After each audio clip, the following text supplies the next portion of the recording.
L'une des raisons pour laquelle ce projet est transformateur, c'est parce qu'on parle d'électrification rurale, d'une part. Ensuite, on parle d'électrification solaire, une ressource qui est abondante. Mais surtout, on parle de zones isolées.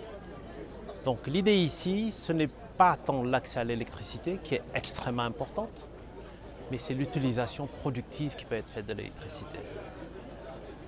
Certes, c'est un projet qui apporte de l'électricité, qui permet donc d'apporter de la sécurité, d'apporter de la lumière, mais c'est surtout un projet qui permet de transformer des vies.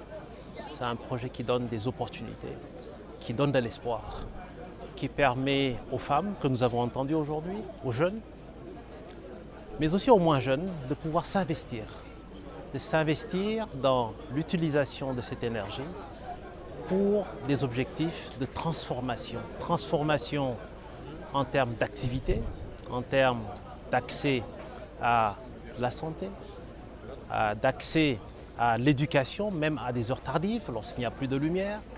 Cela permet de conserver l'activité de froid. Cela permet d'utiliser des moulins donc pour faire de la petite transformation agricole.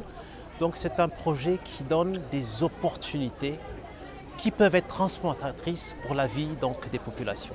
Voilà pourquoi ce projet nous tient à cœur. Et pourquoi ce projet est particulièrement important, c'est que nous voyons un rôle particulier pour les femmes et les jeunes dans ce projet. L'idée, c'est de partir d'une mini-centrale solaire. Une mini-centrale solaire dans les zones où justement la haute tension n'arrive pas. Donc c'est l'équipement que vous voyez autour de vous. Vous avez les plaques donc, solaires, un petit champ solaire, avec cette unité qui est à côté de nous. L'innovation, c'est que nous allons vers un préfabriqué. Donc un modèle qui est facile, transportable, réplicable, mais surtout extensible.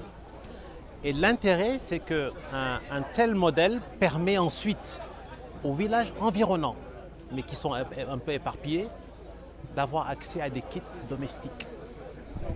Donc, qui permet non seulement d'avoir là où il y a une masse de population, d'avoir cette mini-centrale qui les sert directement, mais extension à travers des kits domestiques pour les ménages un peu plus isolés encore. Et c'est cette flexibilité dans le modèle qui est justement gage d'innovation et de succès par rapport donc, à son mode de fonctionnement. Comme vous le savez, le PNUD est avant tout un apporteur de solutions de développement. Un apporteur de solutions de développement, ça veut dire que notre rôle, c'est de comprendre les contraintes. Pas les contraintes générales, les contraintes spécifiques liées à différentes localités. Et pour chaque localité, il y a une solution qui est la plus optimale.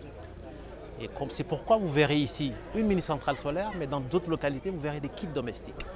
Et donc l'intérêt de ce partenariat qui est fécond, c'est que les autorités avaient un problème.